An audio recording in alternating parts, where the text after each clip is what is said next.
Em nome do Pai, do Filho e do Espírito Santo. Amém. Queridos fiéis, neste quinto dia da oitava da festa do Corpo de Deus, Corpus Christi, vamos considerar a Santíssima Eucaristia como meio de santificação. A primeira consideração, como a Santíssima Comunhão, não, a recepção desse sacramento como meio de santificação, nós temos aqui a partir dos seus efeitos. A Santíssima Eucaristia como sacramento produz diretamente em nós, pela sua própria virtude, ou seja, como diz o Catecismo de Trento, ex opere operatus, um aumento de graça habitual. O que isso quer dizer? Que a recepção do sacramento da Santíssima Eucaristia, obviamente com as condições de estar em estado de graça, não?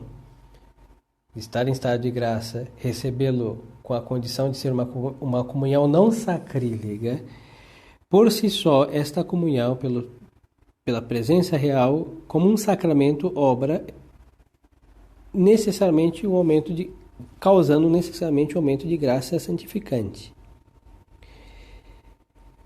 Porque, na verdade, a comunhão foi instituída para ser o alimento das nossas almas. Então, supondo a vida da graça santificante, a vida que procede do manducar, do comer o corpo e beber o sangue de Nosso Senhor, faz com que aumente a graça santificante. Porque o Nosso Senhor mesmo disse, não, que ele quis ser o alimento das nossas almas. Minha carne é verdadeiramente comida e o meu sangue é verdadeiramente bebida. Nosso Senhor assim o disse, prometendo na instituição desse sacramento. Os seus efeitos são, pois, análogos aos do alimento material. Ou seja, o alimento material sustenta, aumenta e repara as nossas forças, assim que também o alimento espiritual real, que é a Santíssima Eucaristia, é o alimento físico, é a presença real de Nosso Senhor, ele vai sustentar e aumentar e reparar as nossas forças espirituais, causando-nos também uma alegria que, se nem sempre é sensível, é contudo real. É o próprio Jesus Cristo que é o nosso alimento, Jesus Cristo inteiro, seu corpo, sangue, alma e divindade que se une a nós para nos transformar em si mesmo. Então esta é a chamada união física, ao mesmo tempo moral, transformadora, de uma natureza permanente. Essa é a doutrina de São João, que o padre Le Breton resume deste modo: na Sagrada Comunhão, consuma-se a união de Cristo e do fiel, e a transformação vivificante que é o seu fruto, já que não se trata somente da adesão a Cristo pela fé, nem da incorporação em Cristo pelo batismo, é uma união nova, muito real e ao mesmo tempo muito espiritual. Por ela pode-se dizer que o que adere ao Senhor não somente é um só espírito com Ele, mas ainda uma só carne.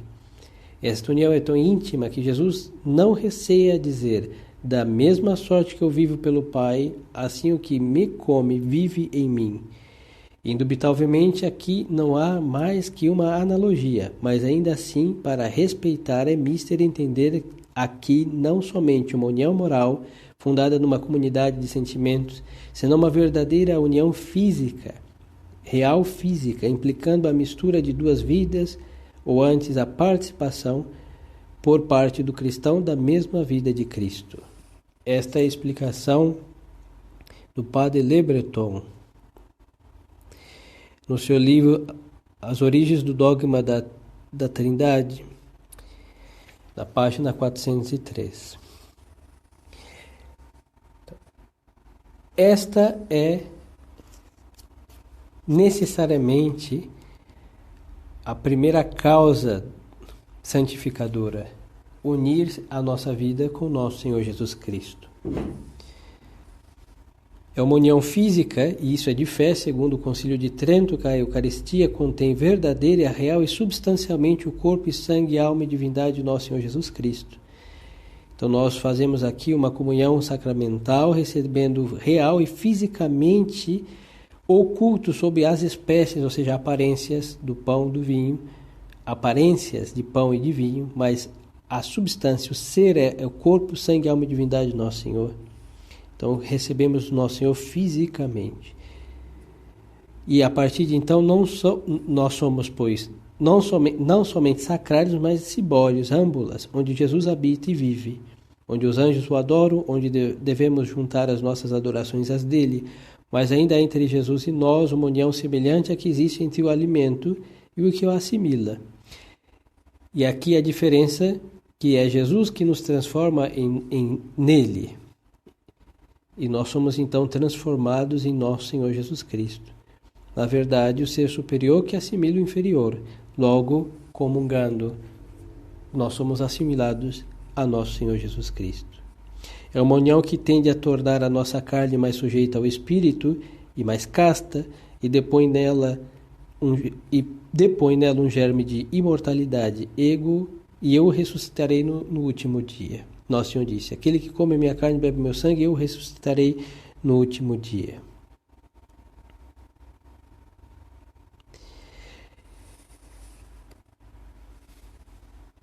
A esta união física também se acrescenta uma união íntima, espiritual e transformadora. E esta união muito íntima e santificante, além de Jesus, une-se efetivamente a nossa alma para nos não fazer com ela mais que um só coração e uma só alma. Cor unum et anima una. A sua imaginação e memória tão disciplinadas e tão santa, une-se a nossa imaginação e memória para se disciplinar e orientarem para Deus e para as coisas divinas, dirigindo a sua atividade para a recordação dos benefícios de Deus, da sua beleza arrebatadora e da sua inesgotável bondade. A inteligência, o verdadeiro sol das almas, ilumina o nosso espírito com as claridades da fé, faz-nos ver tudo e apreciar tudo à luz de Deus, então que tocamos com o dedo as verdades do bem, do mundo, a loucura das máximas mundanas, então que saboreamos as máximas evangélicas, ou seja, as máximas do Santo Evangelho, tão obscuras antes para nós, porque tão contrária aos instintos naturais. A nossa vontade também se une à vontade de nosso Senhor Jesus Cristo, tão forte, tão constante, tão generosa, vem corrigir as nossas fraquezas, as nossas inconstâncias, o nosso egoísmo, comunicando essas energias, as nossas fraquezas, de tal modo que podemos dizer com São Paulo: posso tudo naquele que me conforta. O seu coração tão inflamado de amor para com Deus e para com as almas vem aquecer o nosso tão frio para Deus nosso Senhor e para as criaturas. Então esta união é união com o corpo de nosso Senhor, e assim que das riquezas do corpo de nosso Senhor vem se comunicar, vem nosso Senhor das suas riquezas comunicar-nos para enobrecer a alma que comunga. E este enobrecer supõe o santificar.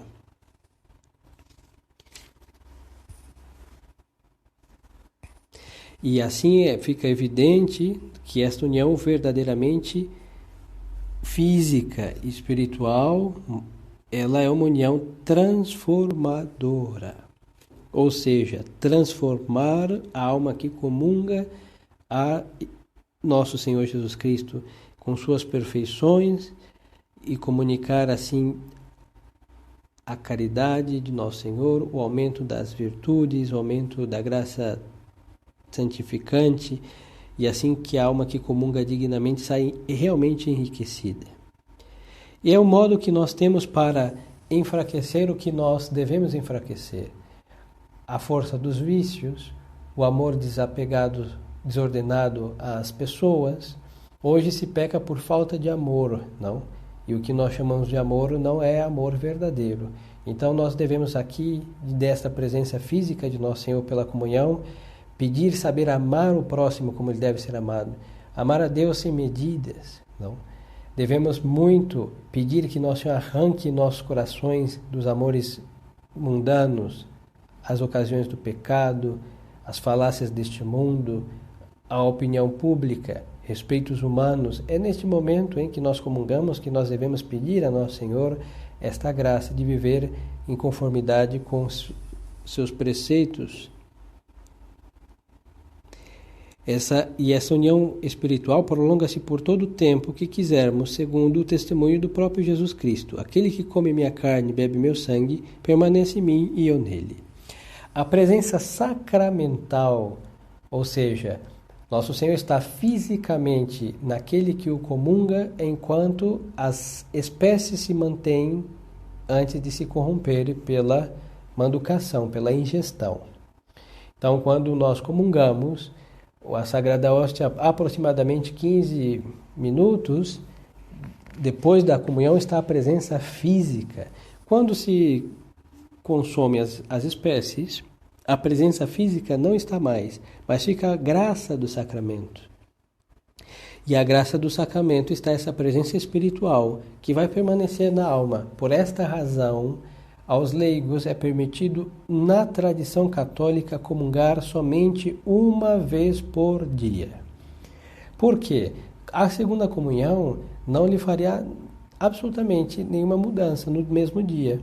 E Nosso Senhor fica, como fizemos a analogia e vamos repetir, como o alimento que dá o homem por necessidade, tem que comer várias vezes por dia. É verdade. Mas um alimento forte, substancioso e consumido à saciedade, ele pode manter a jornada do homem toda em desenvolvimento sem ele sentir fraqueza. Então, Nosso Senhor é o pão dos anjos, o pão dos fortes, o maná que veio do céu, que quem come não morre.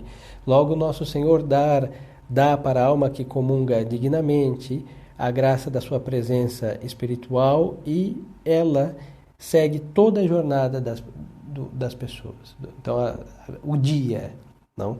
Nesse se entende o dia em que recebeu a Sagrada Comunhão. Por isso, não. Os sacerdotes, por uma questão da integridade do sacrifício, devem comungar em todas as missas que celebra. E por uma razão ou outra, às vezes se celebra 2 missas ou 3 missas, por exemplo, no Natal e Dia dos Fiéis Defuntos, e o padre deve comungar para a integridade do sacrifício. Mas a primeira comunhão do dia mantém a graça e as outras é por uma questão da integridade do sacrifício. Então, essa presença espiritual vai permanecer enquanto nós desejarmos e quisermos. Então, tratar bem Nosso Senhor. Essa vida íntima, as jaculatórias, o recolhimento, fará com que esta presença e união espiritual seja também intensa. Ele nada tanto deseja como ficar eternamente em nós, e de nós é que depende, com a sua graça, ficar com ela constantemente unidos. Então vamos ver como se perpetua esta união. Alguns autores pensaram com o padre Schramm que a alma de Jesus se duplica e, por assim dizer, no centro da nossa alma, para permanecer constantemente. Seria um milagre absolutamente extraordinário, pois que a alma de Jesus permanece constantemente unida a seu corpo, e este corpo desaparece com as espécies sacramentais. Não podemos, pois, admitir esta opinião, visto que Deus não multiplica milagres desse gênero sem necessidade. Então, como pode ser essa presença? Não é a alma de Jesus, nosso Senhor, que vai se separar do seu corpo e ficar na nossa alma. Não é isso. Então aqui, como pensou este padre, cuja doutrina é tão estranha como seu nome, Padre Schramm, assim que não é certo. Mas como então se perpetua essa presença? Então nós não vamos pensar que Deus faça milagres desse gênero sem necessidade. E seria desnecessário totalmente. Então, mas como se produz, não? Mas se a sua alma humana se retira de nós, ao mesmo tempo que o seu corpo, a sua divindade permanece em nós enquanto nós conservamos em estado de graça. Lembremos-nos que, quando Nosso Senhor morreu, a divindade ficou unida à alma de Nosso Senhor, que desceu ao limbo, não, desceu aos infernos, e para resgatar do seio de Abraão os santos padres, e a divindade ficou unida a seu corpo, que estava no sepulcro. Então, o padre lhes disse, repito, que a presença sacramental permanece enquanto se mantém as espécies sacramentais em nosso organismo. Quando elas se desfazem, essa presença sacramental se deixa de estar. Dessa presença física, não fica a presença da graça sacramental. Agora, aqui está a razão da ação de graça depois da missa. Nós estamos com o nosso Senhor fisicamente, como está no sacrário quando temos, e numa âmbula quando temos, hein? É o mesmo estado de âmbula de sacrário. Por isso ninguém pode sair da missa imediatamente e puxar a palha, fumar o seu cigarro. Comer, beber, se espera 15 minutos, hein? Pelo menos para comer algo, ingerir algum alimento. Nosso Senhor está ali, hein? Mastigar o seu chiclete, chupar bala, todas essas coisas, hein? Tá Nosso Senhor ali, e aí vai... é a mesma coisa que eu pegar uma bala e colocar dentro da âmbula. É um absurdo. É o mesmo absurdo, é aquele que acabou de comungar e vai comer. E então, como fica essa presença espiritual? A divindade permanece em nós enquanto nos conservamos em estado de graça. Então, a vida da graça que nós recebemos, eliminando o pecado mortal, se acrescenta a presença da divindade de nosso Senhor Jesus Cristo, do Santíssimo Sacramento da Eucaristia, lembrando que comungamos corpo, sangue, alma e divindade. Então, a sua divindade permanece na vida da graça que esperamos estar no momento da comunhão, enquanto nos conservamos em estado de graça. Então, a mais a sua humildade santa unida à sua divindade mantém com a nossa alma uma união especial, o que teologicamente se pode explicar de maneira seguinte: o Espírito de Jesus, nosso Senhor, por outros termos, o Espírito Santo que vive na alma humana de Jesus, permanece em nós em virtude da mesma afinidade especial contraída com Ele pela comunhão sacramental e opera em nós disposições interiores semelhantes às de nosso Senhor, pelas súplicas de Jesus, nosso Senhor, que não cessa de interceder por nós.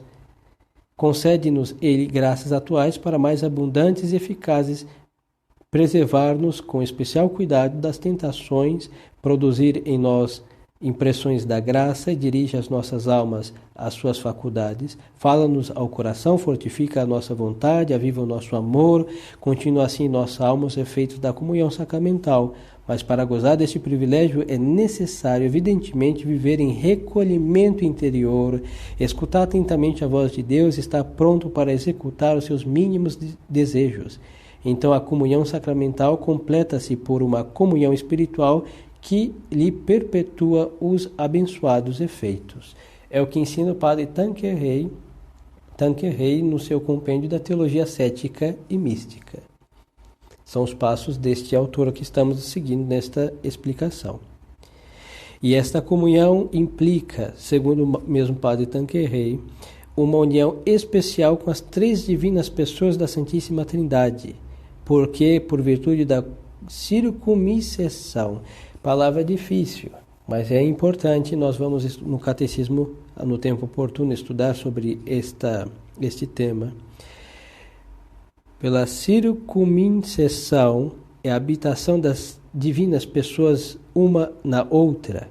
O Verbo não vem só à nossa alma, vem com o Pai que não cessa de o gerar em seu seio, vem com o Espírito Santo que não cessa de proceder do abraço mútuo do Pai e do Filho.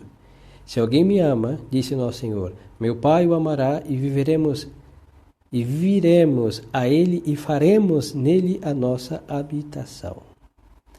Isso são palavras do mesmo nosso Senhor Jesus Cristo. É certo que as três divinas pessoas estão já em nossa alma pela graça. A graça santificante faz com que a alma seja uma habitação da Santíssima Trindade. Mas no momento da comunhão estão em nós por um título especial. Como estamos unidos fisicamente ao Verbo encarnado, nele e por ele, as divinas pessoas, o Pai, nesse caso o Pai e o Espírito Santo, nos estão unidas e nos amam como um prolongamento do Verbo encarnado cujos membros somos. Trazemos Jesus em nosso coração, trazemos nele igualmente o Pai e o Espírito Santo. A comunhão é, pois, um céu antecipado. E se tivéssemos fé viva, realizaríamos a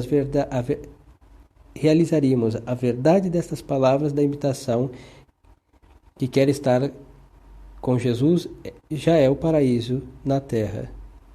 Não, estar com Jesus é um doce paraíso. O que diz a imitação de Cristo no livro 1, capítulo 2. Então, até aqui, queridos fiéis, nós vemos que a comunhão sacramental é uma fonte que empurra para a santificação de verdade. Então, que luta trava o homem que comunga com Deus Nosso Senhor para resistir a seu amor? É uma luta, hein? Nós estamos sendo empurrados para o céu e nós queremos frear a ação de Deus por mau uso da nossa liberdade, ou pela tibieza nos exercícios de piedade, ou pela falta de preparação, pela falta de ação de graça, pelas distrações contínuas, por levar a religião como um fardo, por não esperar a hora que o padre termine o sermão, que a missa ainda tem que seguir, que vem o ofertório, vem um cânon, que um silêncio interminável, vem o momento da comunhão que já está acabando, a bênção, ufa, acabou, uma ação de graças distraída, a primeira necessidade é olhar o bendito celular para ver quem me enviou mensagens e responder, não, ou a vontade de ir ao banheiro que vai estourar a bexiga, porque em realidade quer tomar um ar e tomar uma água e todas essas coisas, e assim vamos minando a ação de Deus em nós. Esta é a explicação pela qual muitos comungam e poucos são santos. Mas se é verdade da nossa religião, hein? Tudo o que acabamos de explicar agora é doutrina católica, e por que tantos comungam e tão poucos são santos? Porque não comungam como deveriam.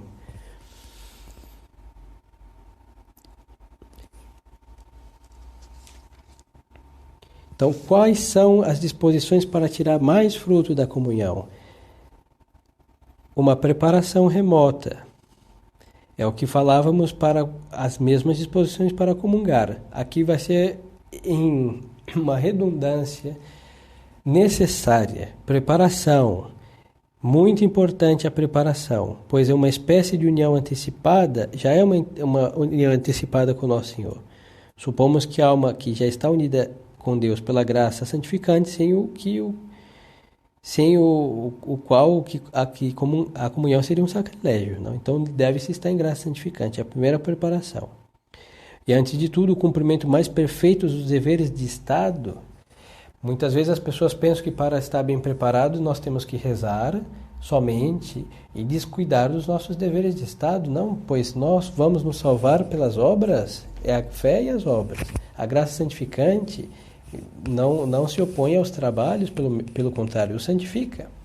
Então não é uma questão assim que amanhã vamos comungar, então as mães não vão fazer o jantar, não, cumprir bem os deveres de Estado, impregnar tudo isso de caridade, estudar, hein? Não é porque eu tenho que rezar que eu vou deixar de estudar, estude bem, hein? As últimas tarefas, cumpra logo as suas tarefas, estude bem, entende bem as matérias, muito bem, terminou de estudar, agora se dedique à oração, porque vai se apresentar a Deus com as mãos vazias? Não, com as mãos com seus estudos, seu intelecto ilustrado pelo conhecimento, as mães com as suas mãos cheias de seus trabalhos para com os seus filhos, porque tem que salvar como estudante, tem que salvar como mãe de família, como pai de família, como sacerdote com suas orações de breviário e atendimento às almas, etc. Não é porque é para o mundo, vamos rezar e não vamos fazer nada, um ócio budista, não é isso. Não, isso não é católico. Então, um exato cumprimento dos deveres de Estado, já que não cumprindo-os com exatidão tem pecado venial e, dependendo, pode ser grave também. E fazer esses deveres da rotina, da vida, fazê-los na presença de Deus e para agradar a Deus que nos olha. Então, a presença de Deus. Fazer tudo, quer o descanso, quer as refeições, por isso tchau o celular da mesa, hein? Estamos na presença de Deus e na presença da caridade fraterna com aquela pessoa que está diante de nós. Então, conversar coisas úteis, hein? Bobagens, estupidezes, fofocas, vida alheia, isso daí tem pecado. Não é a melhor preparação para no dia seguinte comungar. Converse coisas da vida, coisas úteis. Fazer tudo na presença de Nosso Senhor.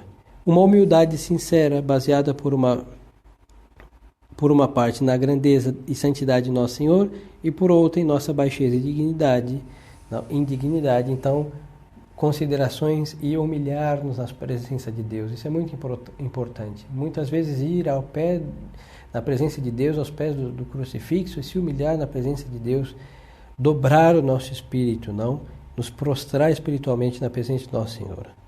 para reconhecer as nossas rebeldias, os nossos atrevimentos e nos colocar no lugar que devemos, humilhar na presença de Deus. Essa disposição faz, por assim dizer, o vácuo em nossa alma, desembaraçando-a do egoísmo, do orgulho, da presunção. Isso são pecados muito comuns nos tradicionalistas. Nós pensamos que por estarmos com a tradição, com a fé de sempre, com a doutrina de sempre, com a missa de sempre, com o sacerdócio de sempre, o catecismo de sempre, tudo de sempre, que nós somos os tais. Não.